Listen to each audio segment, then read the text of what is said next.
Emily of New Moon by L. M. Montgomery. Chapter 16. Check for Miss Brownell. Emily and Ilsa were sitting out on the side bench of Blairwater School, writing poetry on their slates. At least Emily was writing poetry, and Ilsa was reading it as she wrote, and occasionally suggesting a rhyme when Emily was momentarily stuck for one. It may as well be admitted here and now that they had no business whatever to be doing this.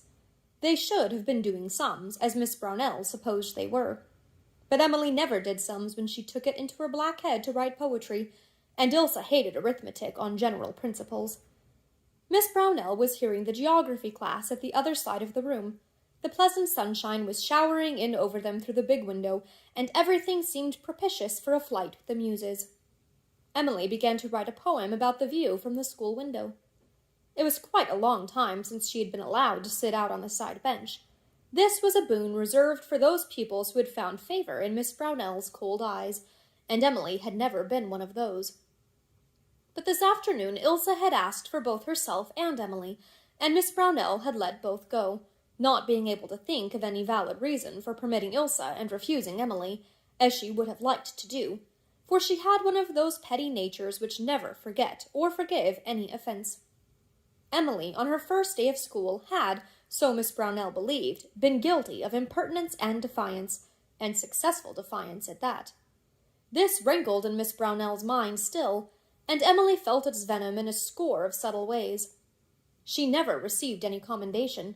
She was a target for Miss Brownell's sarcasm continually, and the small favors that other girls received never came her way. So this opportunity to sit on the side bench was a pleasing novelty. There were points about sitting on the side bench. You could see all over the school without turning your head, and Miss Brownell could not sneak up behind you and look over your shoulder to see what you were up to.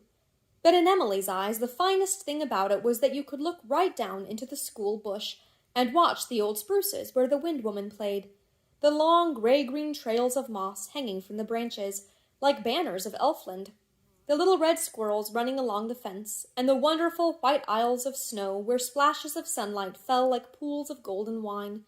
And there was one little opening in the trees through which you could see right over the Blairwater Valley to the sandhills and the gulf beyond. Today the sandhills were softly rounded and gleaming white under the snow, but beyond them the gulf was darkly, deeply blue, with dazzling white masses of ice like baby icebergs floating about in it. Just to look at it thrilled Emily with the delight that was unutterable, but which she yet must try to utter. She began her poem. Fractions were utterly forgotten. What had numerators and denominators to do with those curving bosoms of white snow, that heavenly blue, those crossed dark fir tips against the pearly skies, those ethereal woodland isles of pearl and gold? Emily was lost to her world, so lost that she did not know the geography class had scattered to their respective seats, and that Miss Brownell, catching sight of Emily's entranced gaze skywards as she searched for a rhyme, was stepping softly towards her. Ilsa was drawing a picture on her slate, and did not see her, or she would have warned Emily. The latter suddenly felt her slate drawn out of her hand, and heard Miss Brownell saying, "I suppose you have finished those sums, Emily?" Emily had not finished even one sum. She had only covered her slate with verses. Verses that Miss Brownell must not see. Must not see. Emily sprang to her feet and clutched wildly after her slate. But Miss Brownell, with a smile of malicious enjoyment on her thin lips, held it beyond her reach. "What is this? It does not look exactly like fractions."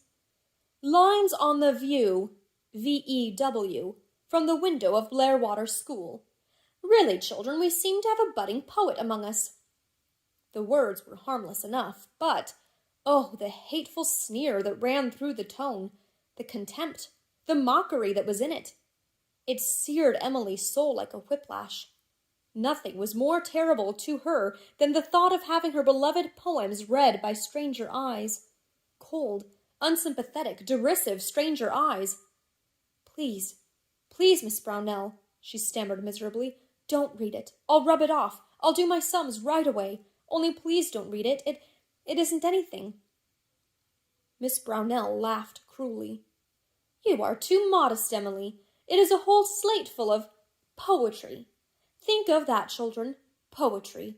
We have a pupil in this school who can write poetry, and she does not want us to read this poetry. I am afraid Emily is selfish. I am sure we should all enjoy this poetry."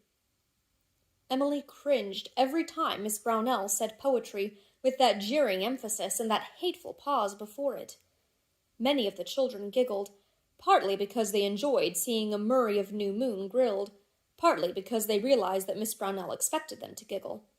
Rhoda Stewart giggled louder than anyone else, but Jenny Strang, who had tormented Emily on her first day at school, refused to giggle, and scowled blackly at Miss Brownell instead. Miss Brownell held up the slate and read Emily's poem aloud, in a sing-song nasal voice, with absurd intonations and gestures that made it seem a very ridiculous thing. The lines Emily had thought the finest seemed the most ridiculous. The other pupils laughed more than ever, and Emily felt that the bitterness of the moment could never go out of her heart. The little fancies that had been so beautiful when they came to her as she wrote were shattered and bruised now, like torn and mangled butterflies. "Vistas in some fairy dream," chanted Miss Brownell, shutting her eyes and wagging her head from side to side. The giggles became shouts of laughter. "Oh," thought Emily, clenching her hands, I wish the bears that ate the naughty children in the Bible would come and eat you." There were no nice, retributive bears in the school bush, however, and Miss Brownell read the whole poem through. She was enjoying herself hugely. To ridicule a pupil always gave her pleasure, and when that pupil was Emily of New Moon, in whose heart and soul she had always sensed something fundamentally different from her own, the pleasure was exquisite. When she reached the end, she handed the slate back to the crimson-cheeked Emily. "Take your poetry, Emily," she said. Emily snatched the slate. No slate rag was handy, but Emily gave the palm of her hand a fierce lick, and one side of the slate was wiped off. Another lick, and the rest of the poem went. It had been disgraced, degraded. It must be blotted out of existence. To the end of her life, Emily never forgot the pain and humiliation of that experience. Miss Brownell laughed again. "What a pity to obliterate such poetry, Emily," she said. "Suppose you do those sums now. They are not poetry, but I am in this school to teach arithmetic, and I am not here to teach the art of writing poetry. Go to your own seat. Yes, Rhoda?" For Rhoda Stewart was holding up her hand and snapping her fingers. "Please, Miss Brownell," she said, with distinct triumph in her tones, "Emily Starr has a whole bunch of poetry in her desk. She was reading it to Ilsa Burnley this morning while you thought they were learning history." Perry Miller turned around, and a delightful missile, compounded of chewed paper and known as a spit pill, flew across the room and struck Rhoda squarely in the face. But Miss Brownell was already at Emily's desk, having reached it in one jump before Emily herself. "Don't touch them! You have no right!" gasped Emily frantically. But Miss Brownell had the bunch of poetry in her hands. She turned and walked up to the platform. Emily followed. Those poems were very dear to her. She had composed them during the various stormy recesses when it had been impossible to play out of doors, and written them down on disreputable scraps of paper borrowed from her mates. She had meant to take them home that very evening and copy them on letter bills, and now this horrible woman was going to read them to the whole jeering, giggling school. But Miss Brownell realized that the time was too short for that. She had to content herself with reading over the titles, with some appropriate comments. Meanwhile, Perry Miller was relieving his feelings by bombarding Rhoda Stewart with spit pills, so craftily timed that Rhoda had no idea from what quarter of the room they were coming, and so could not tell on anyone. They greatly interfered with her enjoyment of Emily's scrape, however. As for Teddy Kent, who did not wage war with spit pills, but preferred subtler methods of revenge, he was busy drawing something on a sheet of paper. Rhoda found the sheet on her desk the next morning. On it was depicted a small, scrawny monkey, hanging by its tail from a branch, and the face of the monkey was as the face of Rhoda Stewart. Whereat Rhoda Stewart waxed wrath, but for the sake of her own vanity tore the sketch to tatters and kept silence regarding it. She did not know that Teddy had made a similar sketch, with Miss Brownell figuring as a vampirish-looking bat, and thrust it into Emily's hand as they left school. "The Lost Diamond, a Romantic Tale," read Miss Brownell. Lines on a birch tree. Looks to me more like lines on a very dirty piece of paper, Emily. Lines written on a sundial in our garden. Ditto. Lines to my favorite cat. Another romantic tale, I presume. Ode to Ilsa. Thy neck is of a wondrous pearly sheen. Hardly that, I should say. Ilsa's neck is very sunburned. A description of our parlor. The violet's spell. I hope the violet spells better than you do, Emily. The disappointed house. Lily's lifted up white cups for the bees to drink. I didn't write it that way, cried tortured Emily. Lines to a piece of brocade in Aunt Laura's bureau drawer. Farewell on leaving home. Lines to a spruce tree. It keeps off heat and sun and glare. 'Tis a goodly tree, I ween.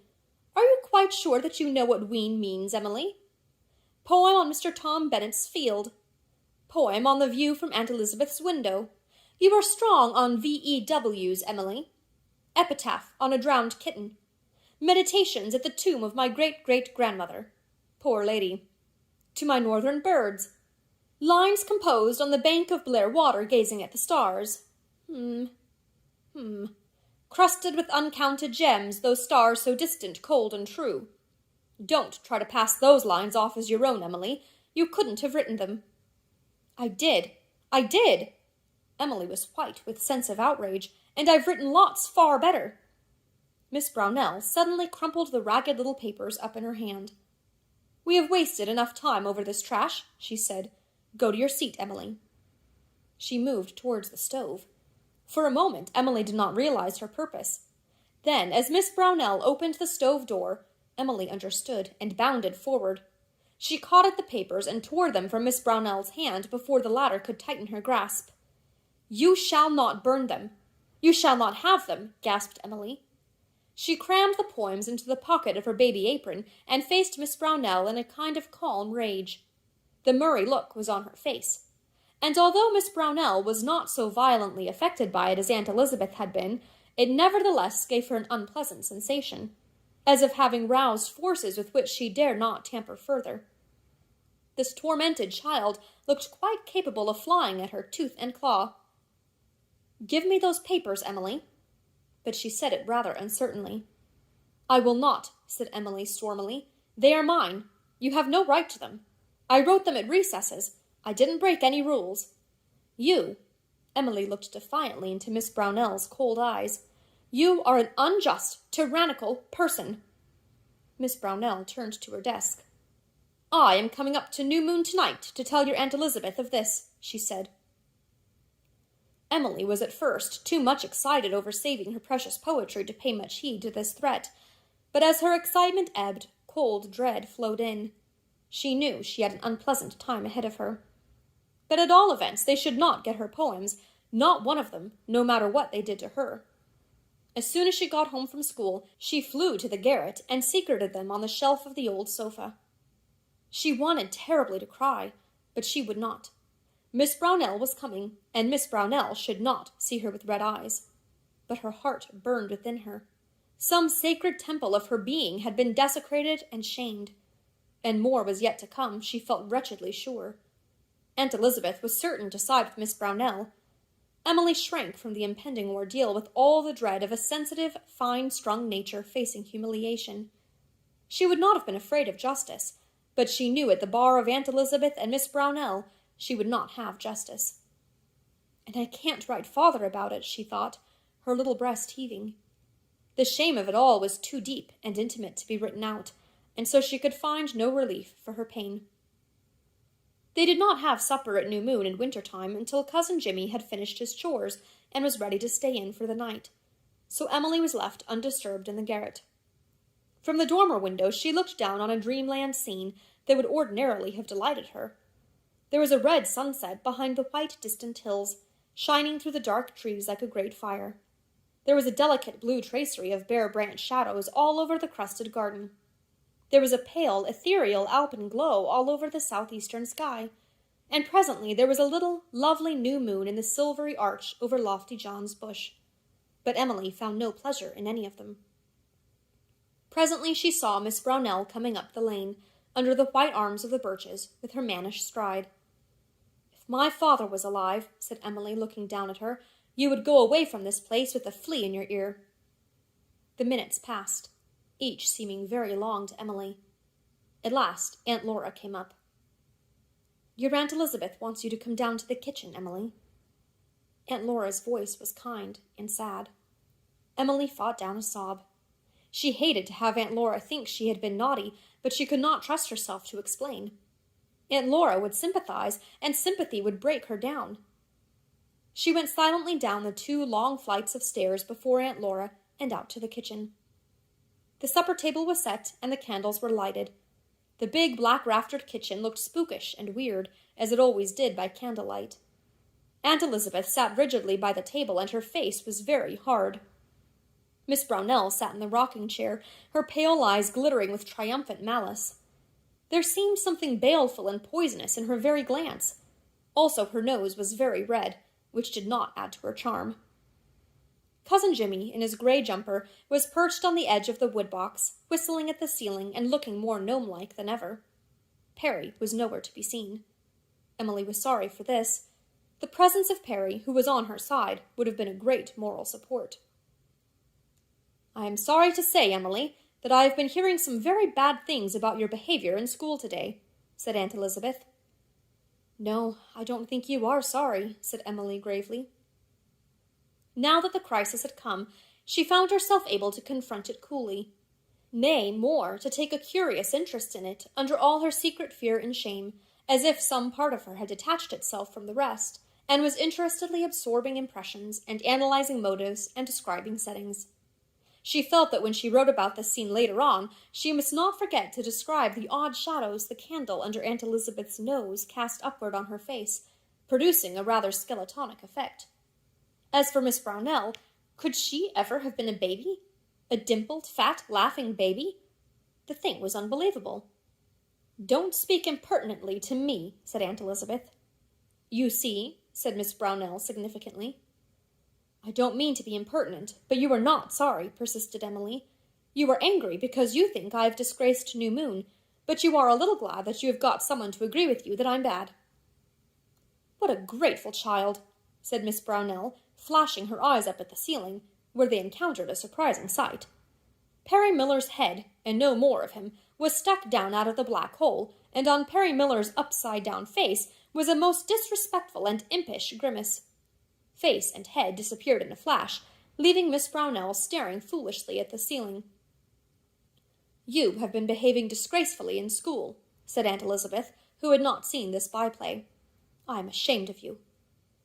"It was not as bad as that, Aunt Elizabeth," said Emily steadily. "You see, it was this way." "I don't want to hear anything more about it," said Aunt Elizabeth. "But you must," cried Emily. "It isn't fair to listen only to her side. I was a little bad, but not so bad as she says." "Not another word. I have heard the whole story," said Aunt Elizabeth grimly. "You heard a pack of lies," said Perry, suddenly sticking his head down through the black hole again. Everybody jumped, even Aunt Elizabeth, who at once became angrier than ever because she had jumped. "Perry Miller, come down out of that loft instantly," she commanded. "Can't," said Perry laconically. "At once, I say." "Can't," repeated Perry, winking audaciously at Miss Brownell. "Perry Miller, come down. I will be obeyed. I am mistress here yet." "Oh, all right," said Perry cheerfully, "if I must." He swung himself down until his toes touched the ladder. Aunt Laura gave a little shriek. Everybody also seemed to be stricken dumb. "I've just got my wet duds off," Perry was saying cheerfully, waving his legs about to get a foothold on the ladder while he hung to the sides of the black hole with his elbows.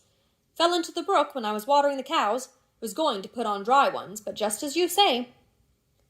"Jimmy," implored poor Elizabeth Murray, surrendering at discretion. She could not cope with the situation. "Perry, get back into that loft and get your clothes on this minute," ordered Cousin Jimmy. The bare legs shot up and disappeared. There was a chuckle as mirthful and malicious as an owl's beyond the black hole. Aunt Elizabeth gave a convulsive gasp of relief and turned to Emily. She was determined to regain ascendancy, and Emily must be thoroughly humbled. "Emily, kneel down here before Miss Brownell and ask her pardon for your conduct today," she said. Into Emily's pale cheek came a scarlet protest. She could not do this. She would ask pardon of Miss Brownell, but not on her knees. To kneel to this cruel woman who had hurt her so, she could not, would not do it. Her whole nature rose up in protest against such a humiliation. "Kneel down," repeated Aunt Elizabeth. Miss Brownell looked pleased and expectant. It would be very satisfying to see this child who had defied her kneeling before her as a penitent. Never again, Miss Brownell felt, would Emily be able to look levelly at her with those dauntless eyes that bespoke a soul untamable and free, no matter what punishment might be inflicted upon body or mind. The memory of this moment would always be with Emily. She could never forget that she had knelt in abasement. Emily felt this as clearly as Miss Brownell did, and remained stubbornly on her feet. "Aunt Elizabeth, please let me tell my side of the story," she pleaded. "I have heard all I wish to hear of the matter. You will do as I say, Emily, or you will be outcast in this house until you do. No one will talk to you, play with you, eat with you, have anything to do with you until you have obeyed me." Emily shuddered. That was a punishment she could not face. To be cut off from her world, she knew it would bring her to terms before long. She might as well yield at once. But, the bitterness, the shame of it. "A human being should not kneel to anyone but God," said Cousin Jimmy, unexpectedly, still staring at the ceiling. A sudden, strange change came over Elizabeth Murray's proud, angry face. She stood very still, looking at Cousin Jimmy, stood so long that Miss Brownell made a motion of petulant impatience. "Emily," said Aunt Elizabeth in a different tone, "I was wrong. I shall not ask you to kneel, but you must apologize to your teacher, and I shall punish you later on." Emily put her hands behind her and looked straight into Miss Brownell's eyes again. "I am sorry for anything I did today that was wrong," she said, "and I ask your pardon for it." Miss Brownell got on her feet. She felt herself cheated of a legitimate triumph. Whatever Emily's punishment would be, she would not have the satisfaction of seeing it. She could have shaken simple Jimmy Murray with the right good will, but it would hardly do to show all she felt. Elizabeth Murray was not a trustee, but she was the heaviest ratepayer in New Moon, and had great influence with the school board. "I shall excuse your conduct if you behave yourself in future, Emily," she said coldly. "I feel that I have only done my duty in putting the matter before your aunt. No, thank you, Miss Murray, I cannot stay to supper. I want to get home before it is too dark."